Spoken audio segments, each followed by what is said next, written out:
देश न्यूज में आपका स्वागत है। मैं हूं आपके साथ धर्मिष्ठा और आप देख रहे हैं हमारा खास कार्यक्रम चक्कर राजनीति का। चक्कर राजनीति का कार्यक्रम में आज हम बात करेंगे राजनीति की। और राजनीति फिलहाल लोकसभा चुनाव की तैयारी हर प्रदेश में चल रही है। हर स्टेट में लोकसभा चुनाव का रंग छाया हुआ है। अब तो होली भी होली, जो रंग चढ़े थे वो भी उतर गए चेहरों से भी। और कपड़ों का क्या है, वो तो बदलते रहते हैं। जैसे हमारे नेता पार्टी बदलते हैं या वादों को भूलते बदलते रहते हैं या कई बार चेहरा ही बदल लेते हैं। चेहरे से याद आया, कभी उनका चेहरा श्रृंगार रस में रहता है तो कभी रौद्र रूप भी लेता है। चुनाव का बिगुल बज चुका है, लेकिन बैंड बाजे की जो गूंज है गायब है। कुछ हद तक इसका कारण ये हो सकता है कि आम चुनाव भीषण गर्मी में 2.5 महीने तक चलने वाली मैराथन दौड़ की तरह है।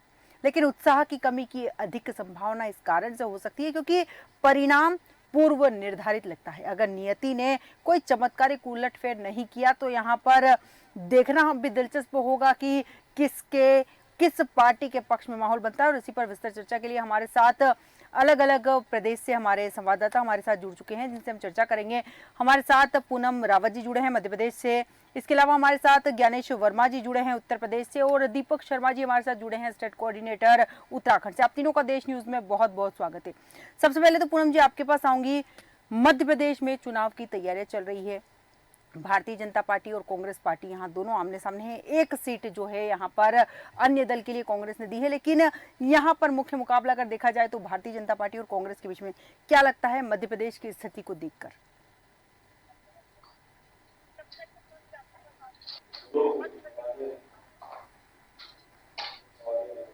पूनम जी आवाज आ पा रही है आप तक?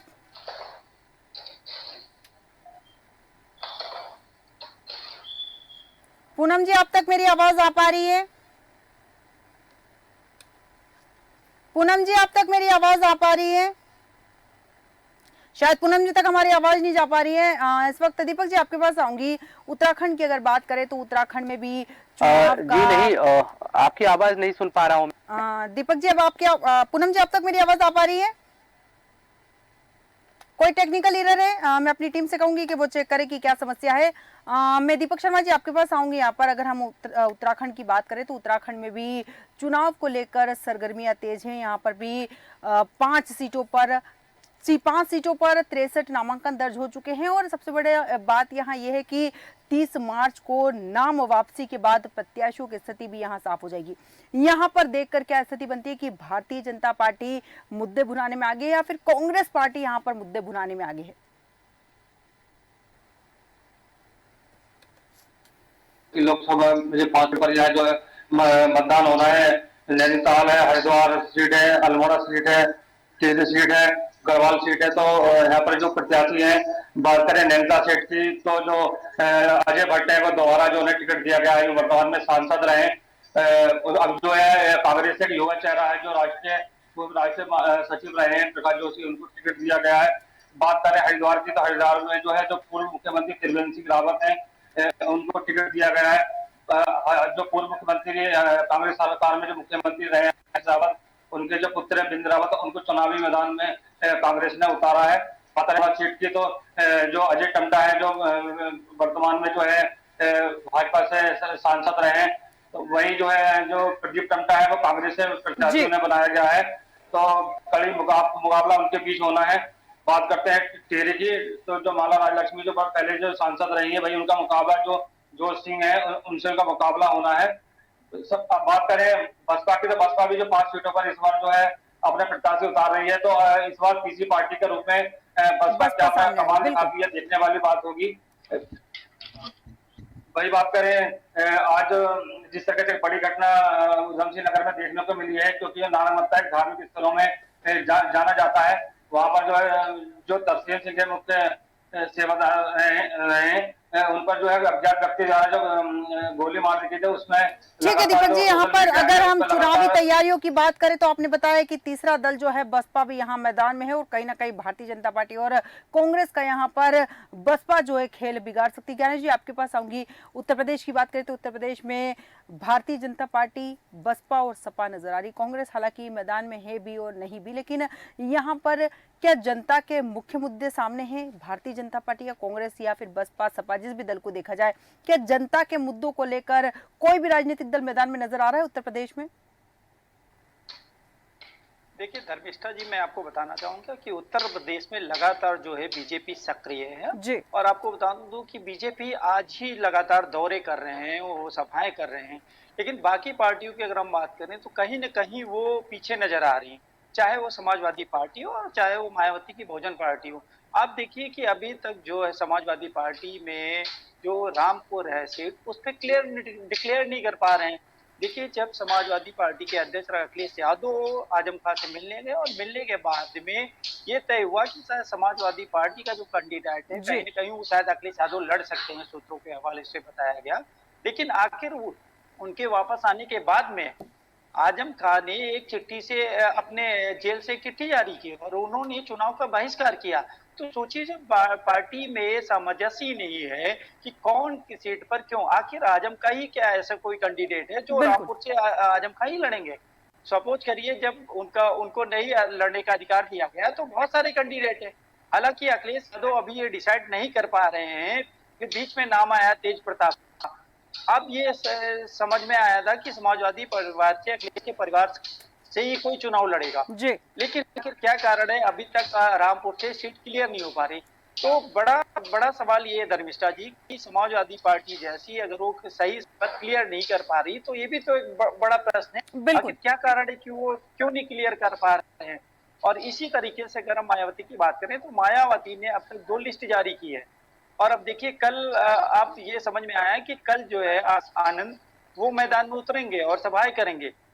लेकिन अभी तक कहीं न कहीं जो है वो निष्क्रिय नजर आ रहे हैं और क्योंकि क्षेत्र में नजर नहीं आ रहे हैं। लेकिन हम बात करें भारतीय जनता पार्टी की तो लगातार, चाहे वो डिप्टी सीएम केशव प्रसाद मौर्य हो, चाहे वो मुख्यमंत्री योगी आदित्यनाथ हो और भी नेता हैं, जो लगातार जिनको जिम्मेदारियां दी गई वो लगातार क्षेत्र में नजर आ रहे हैं और काम कर रहे हैं। आपको बता दूं धर्मिष्ठा जी कि आज ही केशव प्रसाद मौर्य ने एक जो है अखिलेश यादव को लेकर जो तंज कसा है। उन्होंने कहा है पीडीए का मतलब होता है परिवार डेवलपमेंट अथॉरिटी। बिल्कुल। तो सोचिए, जो कहीं न कहीं जो है ये बीजेपी के जो नेता है वो सपा को लगातार जो है कमेंट कर रहे हैं। उनका कहना है कि रामपुर मुरादाबाद में सपा में जंग छिड़ी है और इंडिया गठबंधन पर केशव प्रसाद मौर्य ने निशाना साधा था। उनका कहना था कि अमेठी रायबरेली में इन्हें प्रत्याशी तक नहीं मिल रहा है। बिल्कुल। तो कहीं न कहीं आखिर ये कहने का मौका जो है समाजवादी पार्टी क्यों दे रही है?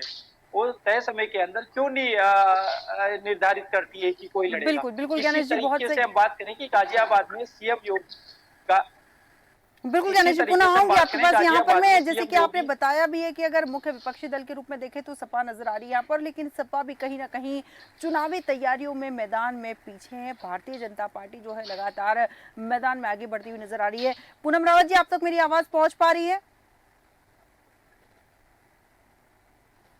शायद पूनम जी तक हमारी आवाज नहीं पहुंच पा रही, पुनः जाएंगे उनके पास। यहाँ पर दीपक जी आपके पास आऊंगी। अगर हम यहाँ बात करें उत्तराखंड की, मध्य प्रदेश, छत्तीसगढ़, राजस्थान, उत्तराखंड सभी जगह माहौल है चुनाव का बना हुआ है। उत्तराखंड की अगर बात करें तो भारतीय जनता पार्टी किन मुद्दों को लेकर मैदान में है जनता के बीच में, और अन्य जो विपक्षी दल है, जैसे कांग्रेस की अगर मैं बात करूँ, बसपा के भी आपने कहा कुछ प्रत्याशी मैदान में उतरे हैं, ये मुख्य दल जो है किन बातों को लेकर जनता के बीच में है? बिल्कुल धर्मेश जी, जिस तरीके से उत्तराखंड में भाजपा की सरकार है, जो धामी वो मुख्यमंत्री है, बाकी सबसे बड़ी बात करें जिस तरीके से जो कांग्रेस खेमे के कई लोग जो है जिस तरीके से भाजपा में शामिल हुए, तो कहीं ना कहीं जो है भाजपा की स्थिति साफ तौर पर मजबूत दिखाई दे रही है। क्योंकि इस बात करें, मैडम आवाज नहीं आ रही है ना, उत्तराखंड में भी साफ दिखाई दे रही है। तो कहीं ना जो इसको लेकर जो बड़ी आफत दिखाई दे रही है और खेमे एक खुशी है।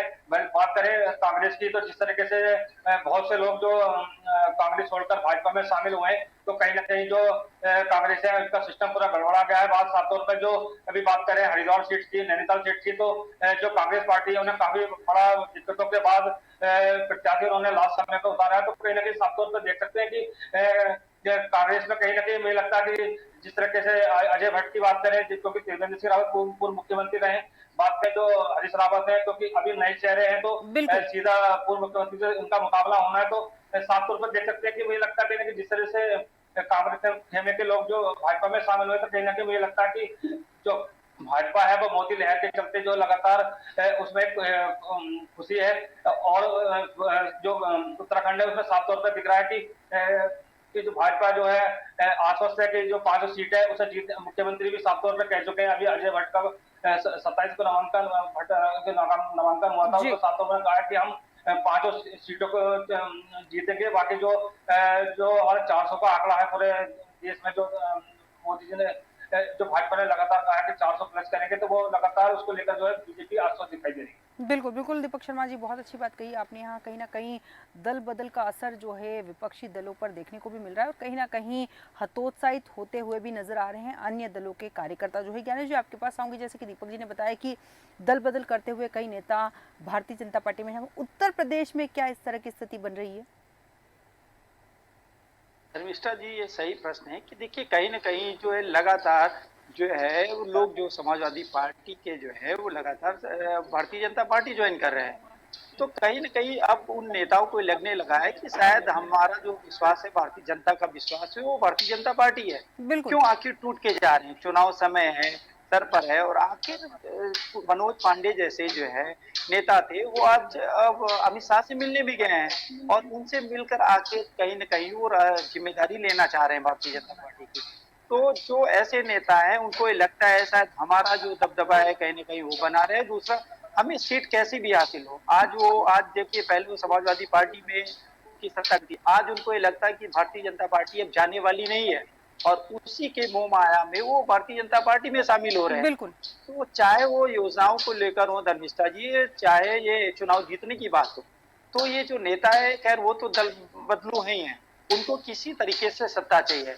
आज देखिए समाजवादी पार्टी हार रही है और चाहे वो बहुजन पार्टी हो, भारतीय जनता पार्टी जीत रही है, तो वो उनको सीट चाहिए एनी हो कैसे भी, तो वो पार्टी बदल देते हैं। बिल्कुल। और मनोज मतलब पांडे ये बता कहा दूं, जा सकता पुराने है नेता ज्ञानेश जी थे। के सत्ता के सुख को पाने के लिए दल बदल किया जा रहा है, लेकिन सबसे बड़ा सवाल यहाँ ये भी बनता है कि जिस तरह से राजनीतिक दल को छोड़कर किसी अन्य दल में जा रहे हैं, कहीं ना कहीं विपक्ष जो है या फिर उनका जो केंद्रीय नेतृत्व है, जो आला अधिकारी है, आला मंत्री जो हैं, वो शायद उन्हें अपनी बात या अपनी पार्टी की रीति नीति बहुत अच्छे से नहीं समझा पा रहे हैं। पूनम रावत जी, आप तक मेरी आवाज पहुंच पा रही है? जी हाँ, जी पूनम जी, जिस तरह से हम बात कर रहे हैं अलग अलग प्रदेशों की राजनीतिक दल की क्या परिस्थिति, मध्य प्रदेश की बात करें तो मध्य प्रदेश में 29 लोकसभा सीट पर चुनाव होना है और यहाँ पर भारतीय जनता पार्टी की सरकार है। क्या लगता है किन मुद्दों को लेकर जनता के बीच में भारतीय जनता पार्टी गई है और कांग्रेस पार्टी किन मुद्दों को लेकर जा रही है? मध्य प्रदेश के परिदृश्य में अगर बात करें तो अन्य दल जो है यहाँ पर कहीं नजर नहीं आ रहा है। जी बिल्कुल, आप सही कह रहे हो और मैं आपकी बातों से सहमत भी हूँ। जहां तक मैं बीजेपी की बात करूं, बीजेपी चाहे प्रचार प्रसार की बात की जाए, चाहे प्रत्याशियों के चयन की बात की जाए, कांग्रेस से काफी आगे है जी। और कांग्रेस की अगर मैं बात करूं तो आप देख ही रहे हैं कि काफी पहले से कांग्रेस तैयारी कर रही थी, लेकिन 29 लोकसभा सीटों में अभी भी इनके प्रत्याशियों के चयन की बात की जाए काफी लेट रही हैं और कई जगह कई जिलों में कंट्रोवर्सी भी देखने को मिल रही है। तो मुझे लगता है कि चाहे प्रचार प्रसार की बात की जाए, प्रत्याशियों के चयन की बात की जाए, बीजेपी काफी आगे है कांग्रेस से। ठीक है, बिल्कुल सही कहा कि बीजेपी बहुत आगे, लेकिन पूनम जी यहाँ पर एक चीज और जानना चाहूंगी आपसे कि जनता को के मुद्दे जो हैं उनको लेकर जनता के बीच में कौन है? क्योंकि भारतीय जनता पार्टी अपनी उपलब्धियां गिना रही है। अगर अन्य विपक्षी दल की कांग्रेस की बात की जाए तो कांग्रेस लगातार भारतीय जनता पार्टी पर हमलावर है उनके वादों को लेकर। जनता के मुद्दे जो है मध्य प्रदेश की राजनीति से कहीं गायब से नजर आ रहे हैं। शर्मिष्ठा जी, मैं इसमें एक बात बता दूं कि जब दिग्विजय सिंह सरकार मध्य प्रदेश में थी, तब बिजली पानी सड़क के मुद्दे को लेकर सुश्री उमा जी यहाँ पर मुख्यमंत्री बनी। उसके बाद शिवराज सिंह चौहान जी रहे। केवल 15 महीने कमलनाथ सरकार को अगर हटा दिए जाएं तो लगातार भाजपा सरकार है यहाँ पर। लेकिन इसके बावजूद भी मुझे नहीं लगता कि कांग्रेस विपक्ष में रहने के बाद जो है भाजपा की जो कमजोरियों को उजागर कर पाई है। चाहे पटवारी भर्ती की बात हो, चाहे व्यापम घोटाले की बात हो, ऐसे कई मुद्दे हैं, लेकिन वहां पर मुझे लगता है कांग्रेस काफी पीछे है, काफी फेल है। जनता तक अपनी पहुंच, अपनी बातें पहुंचा नहीं पाई है।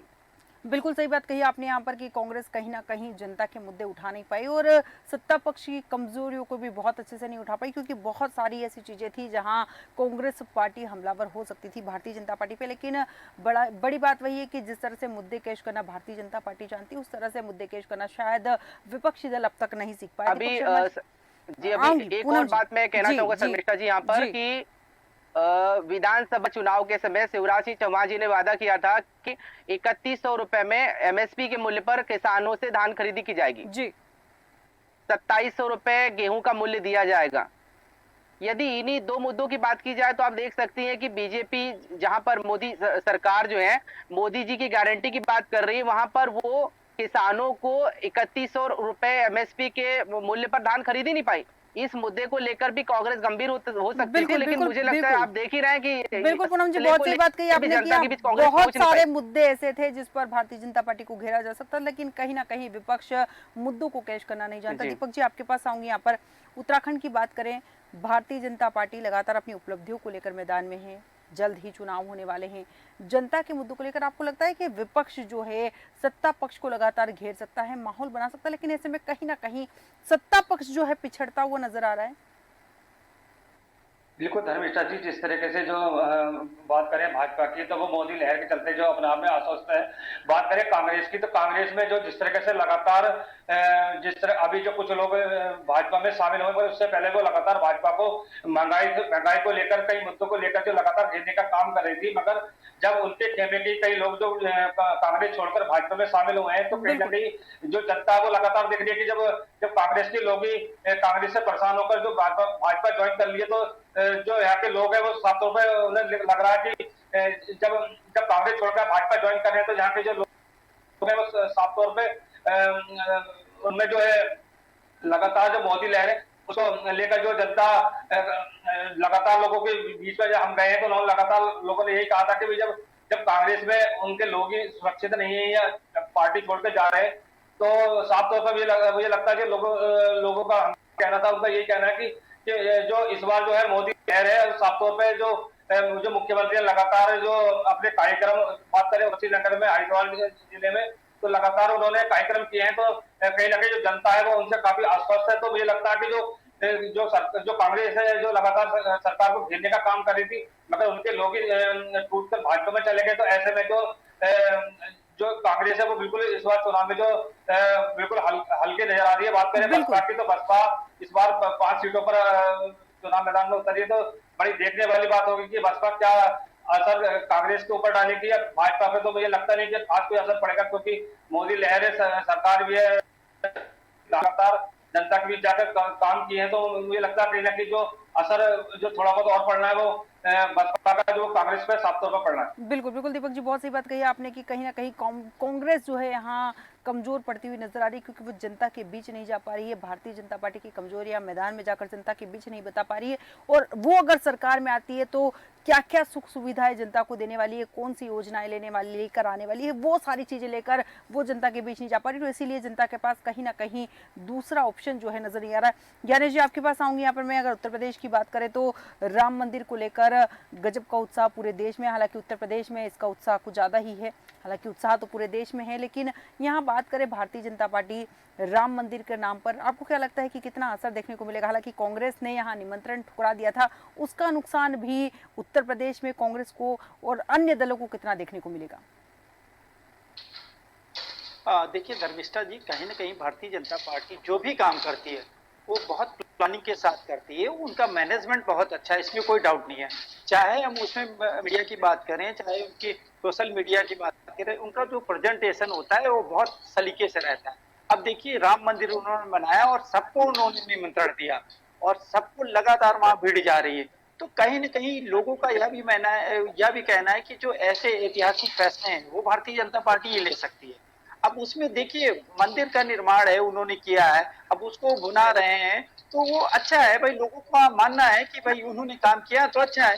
अब यहीं पे हम बात करें कि कांग्रेस पार्टी की, समाजवादी पार्टी की, लगातार वो जो महंगाई बढ़ रही है, अभी आज ही राहुल गांधी जो है उसमें विज्ञापन में थे कि देखिए लगातार जो है पहले 400 रुपए का सिलेंडर था, आज वो 1100 रुपए का हो गया, और उत्तर प्रदेश में एक भी परीक्षाएं जो है वो सफल नहीं हो पा रही हैं, सब कहीं ना कहीं खुलासा हो जा रहा है। तो कहने का मतलब है उनके पास मुद्दे हैं, लेकिन वो जनता के बीच रख नहीं पा रहे हैं। बिल्कुल। और चाहे महंगाई की बात करें, चाहे भ्रष्टाचार की बात करें, तो ये राहुल गांधी का विज्ञापन के जरिए आ रही हैं चीजें, लेकिन वो जनता तक नहीं पहुंच रही है बिल्कुल, कहीं ना कहीं बिल्कुल धर्मिष्ठा ज्ञानेश जी। जी, बहुत और अच्छी इसी बात कही तरीके आपने से हम कि समाजवादी ये जो बातें हैं, ये जो कमजोरियां है सत्ता पक्ष की, ये विज्ञापन के माध्यम से जनता तक पहुंच रही है। सीधे जो राजनीतिक दल है, जो विपक्ष की पार्टियां हैं या उनके बड़े नेता हैं, वो सीधे ये जी, बात जनता के बीच नहीं कह रहे हैं। अगर कह भी रहे हैं तो या तो सोशल मीडिया के माध्यम से या फिर विज्ञापनों के माध्यम से, और कहीं ना कहीं यही जुड़ाव जो है जनता के और विपक्ष के बीच में नहीं बैठ पा रहा, और इसी का खामियाजा विपक्ष को भुगतना होगा। चूंकि हमारे पास समय की सीमा, इसलिए ज्ञानेश जी, दीपक जी और पूनम रावत जी, आप तीनों का बहुत बहुत धन्यवाद हमारे साथ चर्चा में शामिल होने के लिए। लोकसभा चुनाव से ठीक पहले भी कांग्रेस खेमे में वो चेतना नहीं दिखाई दे रही जो वर्षों पहले हुआ करती थी। पार्टी कार्यकर्ता निराशा के सागर में गोते लगा रहे, लेकिन किसी को इनकी चिंता नहीं है और ना फिक्र है। और भाजपा का 370 और 400 पार का आंकड़ा लोगों के दिलों और दिमाग पर इस कदर छा गया है कि उन्हें लगने लगा है कि जीत तो भाजपा के नाम ही लिख दी गई है।